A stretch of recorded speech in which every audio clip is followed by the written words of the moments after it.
Hello et bienvenue dans une nouvelle vidéo. Celle-ci a pratiquement pas vu le jour parce que je me suis rendu compte en faisant mes réglages que un de mes chats, j'imagine que c'est sûrement Harley, a bouffé le câble de connexion entre mon micro et la prise, ce qui faisait que le son était grésillant à mort et c'était insupportable. La bonne nouvelle, c'est que je peux mettre des pieds dans mon micro, c'est ce que j'ai donc fait et c'est avec ça qu'on enregistre maintenant et je suis vachement contente parce que ça fait un petit moment que j'ai envie de faire cette update FAQ. Ça fait j'ai fêté mes 9 ans maintenant aux États-Unis, je suis là depuis 2012. Je suis arrivée, c'était Obama qui était à la présidentielle. Il y a beaucoup de choses qui ont changé, on est maintenant au 3e président. Le gouvernement a changé, le cadre a changé, il y a beaucoup de choses qui sont en profondeur, tous ces problèmes qui sont en profondeur, qui sont maintenant en train de se relever et faire surface, et qu'on est en train d'essayer de régler ça. Enfin, une partie des États-Unis est en train de régler ça, et l'autre partie est en train d'essayer de faire style qu'il n'y a pas de problème. Ma vision aussi des choses a vachement évolué. Je pense que si je devais regarder la première FAQ que j'ai fait sur ma vie aux États-Unis, les réponses seraient très différentes.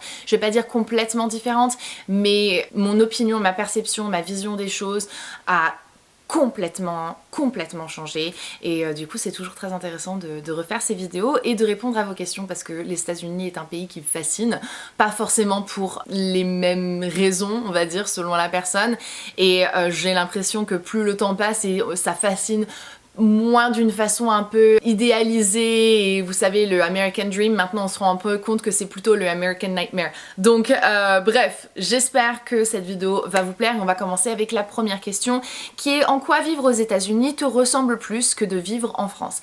Alors sincèrement, je sais pas si maintenant, à ce jour, à mes 30 ans, les États-Unis me ressemblent plus que ça. Lorsque j'avais une vingtaine d'années et que j'étais un petit peu dans la naïveté des 20 ans et je sais pas, je regardais les États-Unis d'une façon complètement différente et ce train de vie, ce mode de vie me correspondait un petit peu plus que maintenant. Ce qui me dérange aux États-Unis, c'est que ce qui est superficiel est devenu très facile et très abordable, mais ce qui est le plus important ne l'est pas. Et il y a plein de trucs qui me dérangent. Tu vois, par exemple, pouvoir sortir de chez moi, marcher et aller chercher du pain ou aller faire mes petites courses comme ça, pour moi c'est pas possible, et c'est pas possible pour la plupart des Américains parce que on vit pas en centre-ville, on vit en quartier et tous les magasins sont vraiment bloqués dans un axe ou sur une rue ou un truc comme ça, et t'es obligé à chaque fois de prendre la voiture et je sais pas, je trouve que la vie aux États-Unis, plus le temps passe et plus je me rends compte que c'est pas un train de vie qui est sain et qui est durable. Forcément, la question qui m'est posée après lorsque je donne cette réponse, c'est souvent pourquoi est-ce que tu restes aux États-Unis si jamais le train de vie, le mode de vie, ça ne te correspond plus, ça ne te plaît pas et tout. Et bien le fait est que je partage la garde avec mon ex-mari de notre fille et donc tant qu'elle est mineure, c'est quelque chose que je ne peux pas faire puisque je ne peux pas déraciner mon enfant du pays dans lequel elle a toujours grandi et de son père, et de l'amener dans un autre pays qu'elle a certes beaucoup visité, elle connaît la culture française, etc. Mais ce serait vraiment très dramatique comme changement pour elle. Et donc voilà, à ce jour, c'est quelque chose qui ne me semble pas possible. Ensuite on m'a demandé c'est comment la vie à Nashville, et c'est une ville qui bouge ou bien c'est plutôt posé. Ça a toujours été une ville touristique, donc il y a toujours eu beaucoup de personnes qui venaient visiter Nashville parce que c'est la capitale de la musique country, il y a beaucoup de concerts, de musique live, c'est vraiment très riche en culture musicalement parlant, et du coup beaucoup de personnes sont toujours venues dans le Tennessee visiter un petit peu, que ce soit Memphis pour Graceland par exemple, la maison de Elvis Presley, ou Nashville pour ses concerts et ses musées et tout ça. Mais là de plus en plus on voit des personnes de Los Angeles, de New York, de Pittsburgh, de Chicago venir s'implanter à Nashville parce que c'est quand même assez centrale comme ville, on est bien placé dans le Tennessee, c'est ni trop chaud ni trop froid, c'est ni trop nord, c'est ni trop sud, c'est une ville, Nashville en elle-même est plus ou moins libérale sans être encore trop dingue comme Los Angeles ou New York, enfin ça, c'est vraiment juste un mix parfait qui j'espère va rester le plus longtemps que possible comme ça. Ça reste quand même une ville assez familiale et quand tu connais quelqu'un, tu connais beaucoup de monde. Enfin, je pense pas que je voudrais vivre dans une autre ville ou dans un autre état des États-Unis. J'adore vraiment cet endroit et je suis hyper contente d'avoir atterri ici, plus ou moins par chance, par destin on va dire, parce qu'on avait été basé là à la base lorsque Hunter travaillait dans l'armée et le truc qui est marrant c'est que je voulais absolument pas déménager dans le Tennessee, de la Georgie, et quand je suis arrivée ici je me suis dit mais en fait c'est génial ici, je veux jamais repartir quoi. Enfin en tout cas en termes des États-Unis. Pas trop frustrée par la sécurité aux USA, c'est un petit choc perso depuis que j'ai bougé en Pennsylvanie. Alors je dirais pas que c'est une frustration parce que on a toujours connu ça. Enfin, comment expliquer? C'est pas une frustration, la sécurité pour moi, c'est plutôt une appréhension, c'est plutôt une angoisse en fait de tous les jours. Je me rends compte que plus le temps passe et plus j'ai peur. Plus j'ai peur en fait de la réaction des gens, du tempérament des gens, de ce qu'ils pourraient faire. Tu venais à t'embrouiller avec quelqu'un, tu sais jamais si cette personne a une arme à feu et si elle va l'utiliser. Et il y a des fêlés, il y a réellement des fêlés. Et ça c'est quelque chose qui personnellement me fait très peur. C'est pas une frustration, c'est une réelle peur. Quand j'ai déménagé aux États-Unis, j'avais pas forcément cette crainte que j'ai maintenant parce que on avait plus peur de l'extérieur en fait, des attaques terrorisme de l'extérieur.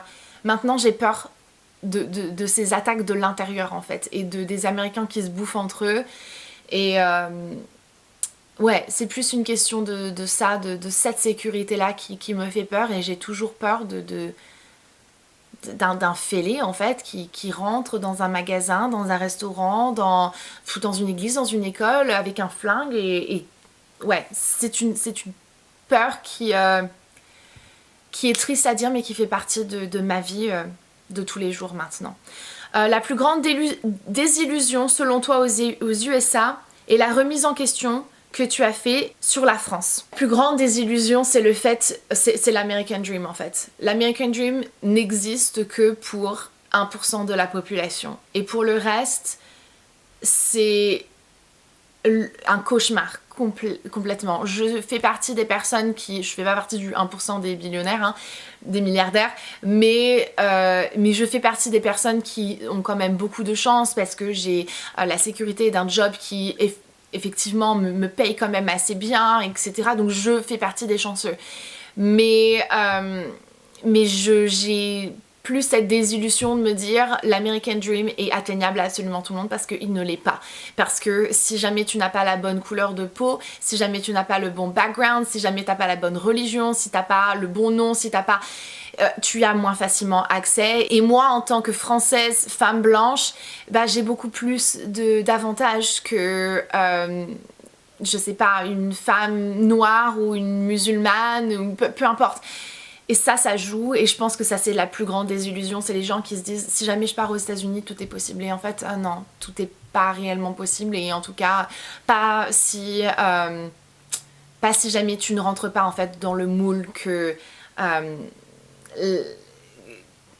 dans lequel on a envie que tu rentres aux États-Unis, faut le dire. Et la remise en question que tu as faite sur la France, alors je sais pas si jamais c'est réellement une remise en question sur la France, j'ai pris du recul, et sincèrement quand maintenant je vois et que je compare les deux et que je compare la vie aux États-Unis et celle en France, je me dis les Français, on a quand même de la chance d'être Français et de vivre en France. Et je pense que les Français, et je le dis vraiment pas avec animosité ou méchanceté ou quoi que ce soit, mais les Français qui ne voyagent pas, qui ne sortent pas du pays, qui ne regardent pas un petit peu ce qui se passe à côté et qui ne creusent pas un peu plus dans comment est-ce que les autres pays du monde fonctionnent, et par exemple les États-Unis ne se rendent pas compte à quel point est-ce qu'ils ont la chance de vivre en France. Rien que pour une question de sécurité sociale, le fait d'avoir eu accès au vaccin gratuitement, ça c'est quelque chose que nous on a eu aux États-Unis qui était une chance et ça n'arrive pas autrement, mais tous les tests Covid, on n'y avait pas accès gratuitement, on a accès gratuitement à absolument rien quand on parle du médical, et là la semaine dernière, il y a 2 semaines, j'avais une carie et des radios à faire comme ça pour mon check-up, j'ai payé 1580 $. Voilà, j'ai pas d'assurance maladie aux États-Unis parce que ça coûte très cher et que je préfère donc m'autofinancer plutôt que de payer une assurance et de ne jamais réellement récupérer mon argent. Donc c'est comme ça que ça fonctionne, je paye de ma poche parce que si je voulais avoir une assurance, je payerais 11 à 20 000 $ par an et ça couvrait pas tous les frais médicaux. Donc la vie aux États-Unis est vraiment très difficile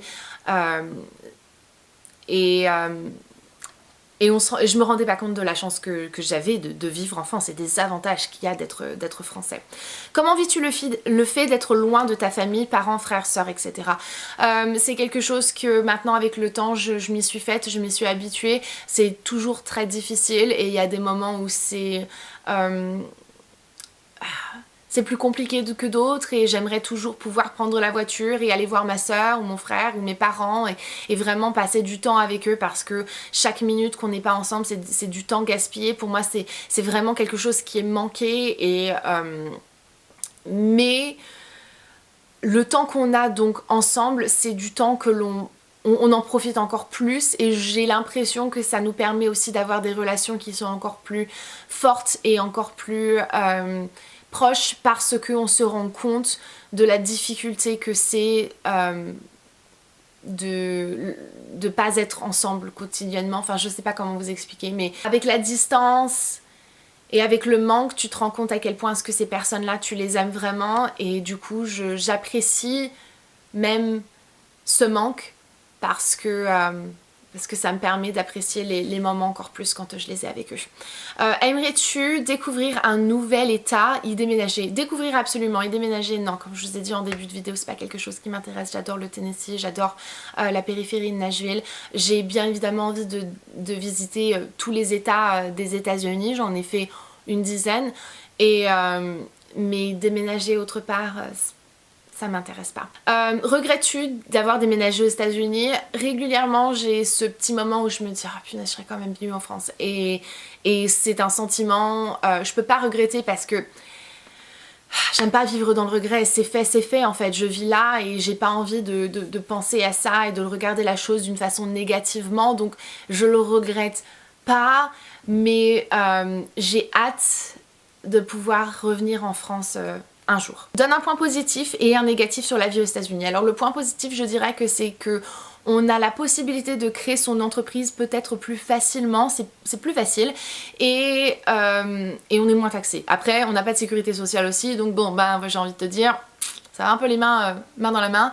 Et du coup, le point négatif, c'est le fait qu'on n'a pas d'assurance maladie, on n'a pas de sécurité sociale. Si t'arrive un pépin, si t'as pas d'assurance, que tu payes je ne sais pas combien, bah tu l'as un peu dans l'os. Donc c'est très très compliqué. Tout ce qui est charge médicale, c'est très compliqué. Y a-t-il des choses dans les coutumes et habitudes de vie qui étaient difficiles? Alors dans ce qui est de coutumes, de traditions, de fêtes, de tout ça, non, parce que j'ai toujours grandi dans la culture américaine, donc c'est pas quelque chose qui m'a choquée quand j'ai déménagé aux États-Unis. J'ai toujours fêté Thanksgiving, donc je suis habituée à tout ça, ces coutumes, ces traditions, etc. Donc dans ce côté-là, non. Par contre, il y a un truc qui m'énerve énormément et que après autant d'années, je n'ai toujours pas réussi à m'y habituer, c'est cette fausse friendliness, cette fausse amicalité, cette fausse façon de te parler et d'être avec toi, qu'on est très chaleureux, on est très amical, etc. Mais après, t'es pas mon ami réellement. J'aime pas cette façon qu'ils ont en fait, tu sais, d'être toujours très gentil et tout le monde t'aiderait. Si jamais t'as un pépin, il y a toujours quelqu'un qui viendra t'aider. Ça, c'est un truc qui est génial aux États-Unis. Mais ça veut pas dire que vous avez une relation, en fait, tu sais, qui est forte. Et le franc-parler des Français, l'honnêteté, cette façon cash de s'exprimer, de dire les choses, même si on n'est pas d'accord, tu vois, c'est un truc qui me manque. Et aux États-Unis, les gens, je trouve, surtout dans le sud des États-Unis, ont cette tendance d'être, sans vouloir être méchant, faux cul. Et ça m'énerve. Ça m'énerve. Et puis quand t'es aussi franche que moi, c'est un peu compliqué en fait de créer du coup des relations avec... alors que, bon, enfin, j'ai des amis, etc. C'est pas un problème. J'ai des amis, j'ai des copines et tout, mais j'ai toujours du mal, tu sais, à tu sais, mingle, à avoir je sais pas comment expliquer. C'est un truc qui me... c'est un truc qui me dérange. Tu préfères vivre aux US ou en France? Très sincèrement, je pense que je serais heureuse n'importe où je serais tant que je serais avec ma petite piotte, avec ma fille. Je pense que je préférerais vivre en France parce que je pourrais être avec ma famille, mais d'un point de vue plus...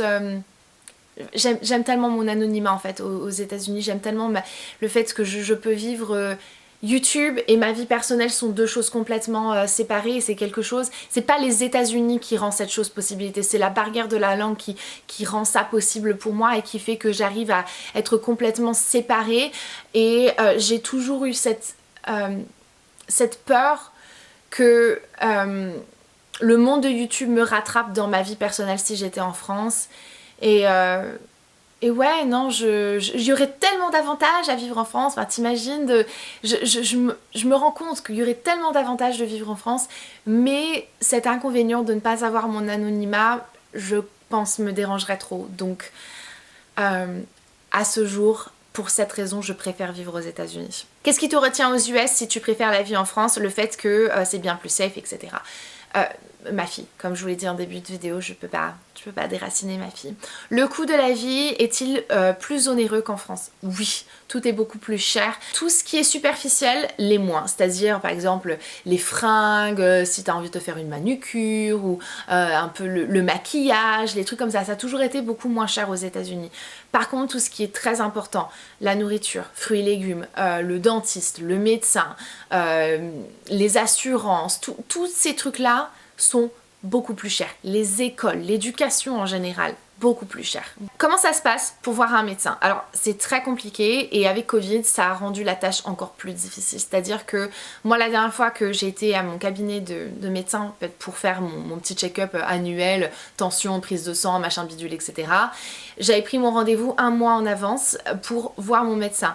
Quelques jours avant, on m'a envoyé un message pour me dire que mon rendez-vous était bien confirmé, mais que ce ne serait pas mon médecin que je verrais, mais une infirmière.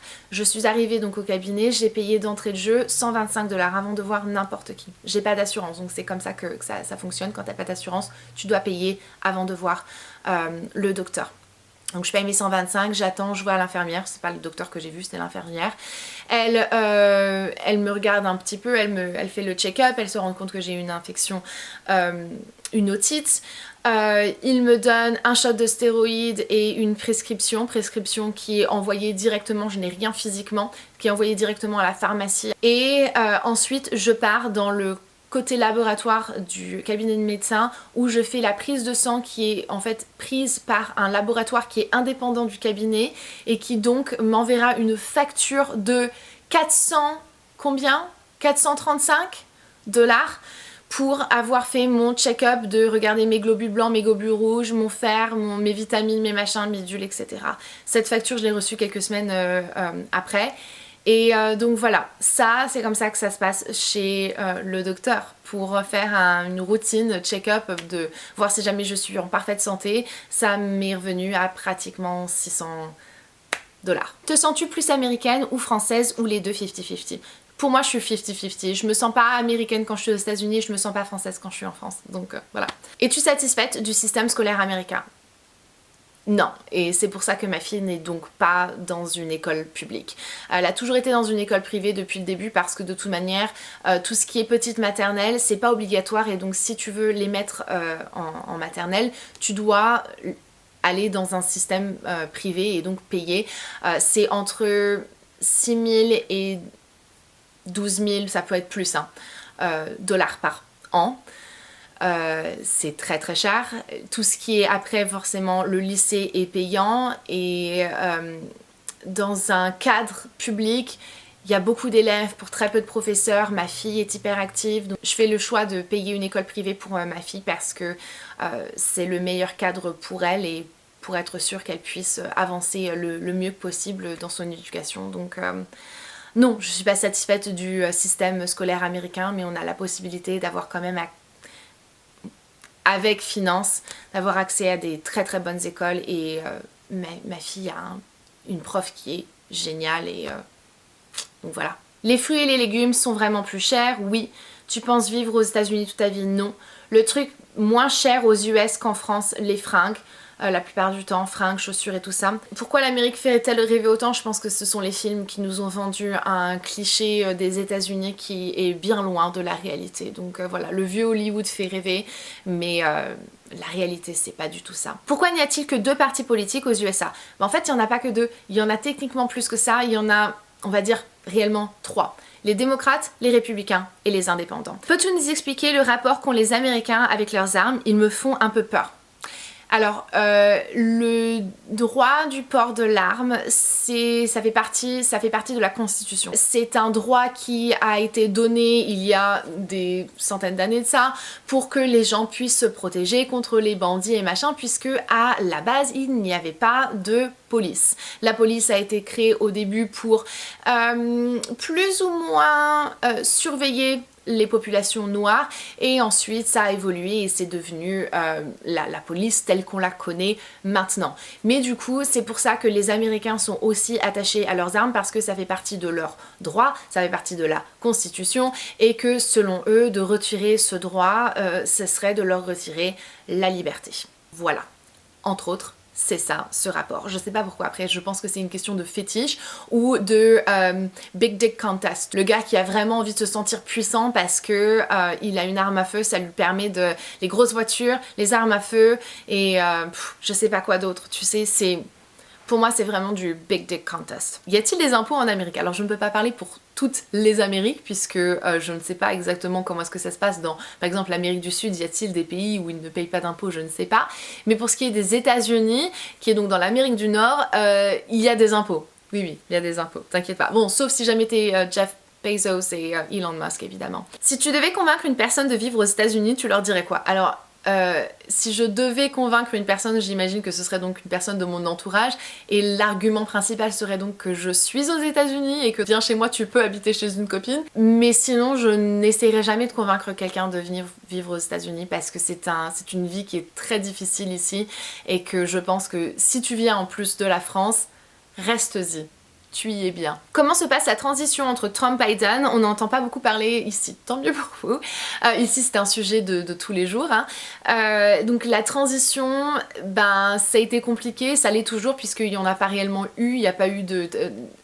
Trump n'a pas fait la transition comme il était censé faire, le fait d'accepter en fait qu'il est perdu et oralement et publiquement et de, voilà, de passer un peu le flambeau à Biden, ça n'a pas été fait officiellement, donc c'est très délicat parce qu'il y a toujours un certain pourcentage et quand même, j'ai pas envie de vous balancer des nombres comme ça parce que je veux pas vous donner des fausses informations, mais il y a un certain nombre de la population qui est convaincu que Biden n'est pas notre président légitime et que Trump est toujours au pouvoir et que Biden fait style qu'il est au pouvoir mais en fait c'est Trump qui est derrière et qui est réellement au pouvoir, enfin c'est n'importe quoi. Le climat est assez bizarre et assez différent et j'ai jamais connu les États-Unis comme ils sont maintenant, complètement divisés comme ça et je suis souvent prise en sandwich dans des conversations qui sont assez étranges parce que étant démocrate dans une ville qui est principalement républicaine, je me retrouve à entendre des trucs que je me dis waouh,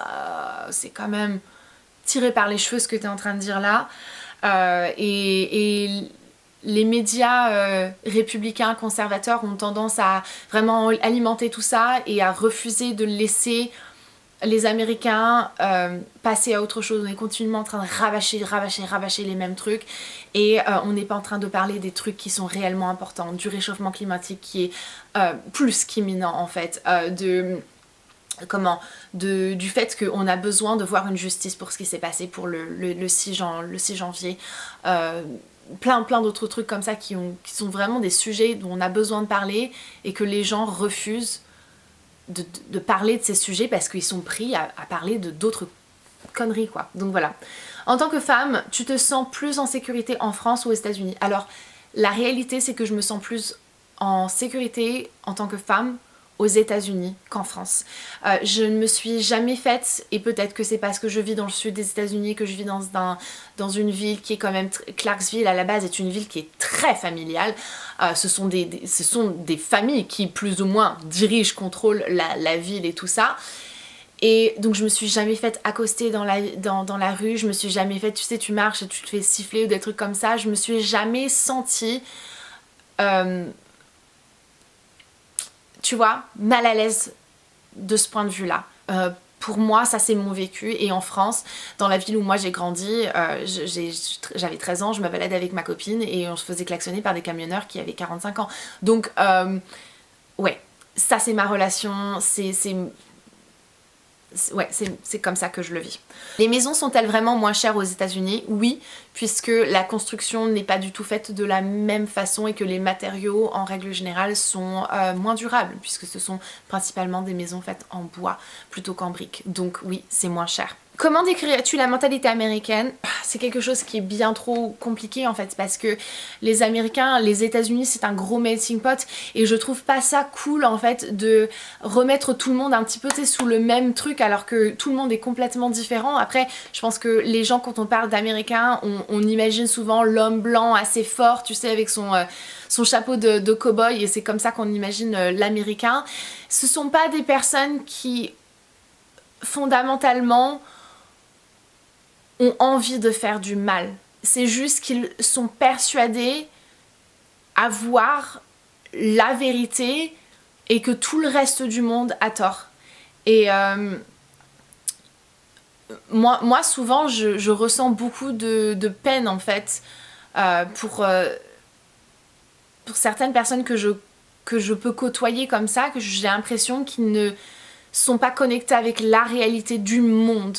Tu vois, ils sont connectés avec leur réalité à eux, mais ils ne pensent pas regarder plus loin que ce qui se passe dans leur petite ville, dans leur petit nid, dans leur état, et ils sont pas intéressés à voir ce qui se passe réellement dans le monde entier. Et souvent, je trouve qu'il y a... Et peut-être que c'est parce que c'est dans les personnes que je fréquente et dans le cadre de vie dans lequel je suis, je trouve qu'ils sont souvent égoïstes, de pas penser à demain, de pas penser aux autres, de pas regarder un petit peu ce qui se fait dans les autres pays et comment les autres vivent et est-ce qu'ils ont moins de chance que eux. Donc j'ai pas envie de coller une étiquette comme ça et dire ça c'est la mentalité américaine, parce que je pense qu'aussi c'est défini par leur parti politique en grande partie. Les républicains sont d'une certaine façon et les démocrates sont d'une certaine autre façon, et les indépendants sont entre les deux, tu sais, mais c'est triste à dire, mais c'est vraiment... on est arrivé à ça maintenant. Cette prochaine question, je l'ai trouvée hyper intéressante, c'est vois-tu des différences entre l'État fédéral américain et l'État unique français, lesquels? Absolument. Alors si vous n'êtes pas familier avec comment ça fonctionne aux États-Unis, on a deux États. L'État fédéral qui va s'occuper des 50 États des États-Unis, donc c'est plus ou moins le gouvernement national. Et ensuite on a l'État gouvernemental qui est donc gouverné par le gouverneur de ton État. Donc pour le Tennessee, on a notre gouverneur et c'est lui qui va, avec évidemment... c'est tout un truc, hein, mais qui va lui imposer les lois et les règles pour le gouvernement. Donc par exemple, lorsque on a eu besoin de mettre des masques, chaque État avait la possibilité de d'obliger ou de ne pas obliger les gens de porter des masques. Mais l'État fédéral, donc Biden ou Trump, n'avait pas réellement... Ils auraient pu l'imposer honnêtement, mais ça doit passer par tout un tas de trucs. C'est beaucoup plus difficile d'imposer quelque chose, un mandat national, plutôt qu'un mandat gouvernemental, et ce sont les gouverneurs qui choisissent si oui ou non ils vont faire ça. C'est pareil pour les vaccins, c'est pareil pour comment est-ce que ça fonctionne les écoles, etc. Le port d'armes, la marijuana, le mariage gay aussi à l'époque, puisque avant que ce soit national, ça a été gouvernemental, ça a commencé dans certains États et puis après Obama a réussi à faire passer ça devant la Cour suprême. C'est une distribution de pouvoir qui peut rendre certaines choses plus simples ou plus compliqué. C'est tellement plus dur d'imposer des restrictions, des réglementations aux États-Unis parce que tu dois le faire au niveau gouvernemental. Et le faire au niveau fédéral, c'est beaucoup plus compliqué. Ça doit passer par plein de trucs et le Sénat qui doit s'en occuper et après t'as la Cour suprême, machin bidule. C'est tellement plus compliqué qu'en France, c'est beaucoup plus facile pour Macron de dire quelque chose. Même jamais ça te plaît pas. Lui peut dire c'est ce qu'on va faire et c'est ce que vous allez faire. Et du coup, je trouve qu'il y a beaucoup plus d'ordre, même si on n'est pas d'accord forcément avec ce qui est en train de se passer. Il y a plus d'ordre et il y a plus de direction qu'aux États-Unis. Mais non, c'est tout. Waouh, j'ai répondu à tout. À la dernière question, c'est est-ce que tu as des amis aux États-Unis? Mais oui, j'ai des amis. J'ai des très bons amis aux États-Unis et j'ai des copains, des copines aussi quoi, mais c'est pas parce qu'on les voit pas qu'ils existent pas, c'est juste que ma vie privée a toujours été ma vie privée et les moments que j'ai avec mes amis français ou américains, je les partage peu, voire pas du tout. Oh mon bébé, tu t'expliques à la commu? Tu leur dis? T'as bouffé le câble? C'est toutes les questions que vous m'avez posées. J'adorais parler un petit peu plus politique américaine et comment est-ce que ça fonctionne parce que c'est quelque chose qui est quand même très complexe, qui est très différent de la France et moi personnellement ça me fascine. C'est quelque chose que j'ai besoin de comprendre parce que pour pouvoir voir un changement, il faut comprendre comment est-ce que ça fonctionne et donc voilà, j'ai commencé à m'intéresser un petit peu plus à ça il y a quelques temps de ça et j'adorerais en parler un petit peu plus en profondeur avec vous. Je suis pas une experte mais voilà, c'est tout. Allez, je vous laisse. Merci infiniment d'avoir regardé cette vidéo. J'espère qu'elle vous a plu. Et n'hésitez pas si vous avez d'autres questions auxquelles j'ai pas répondu, si vous avez envie de débattre dans les commentaires, c'est toujours un plaisir de partager avec vous. Donc écoutez, qu'est-ce que tu veux? Tu veux des câlins toi? Allez, on y va. Je vous fais des bisous et à très bientôt dans ma prochaine vidéo. Ciao!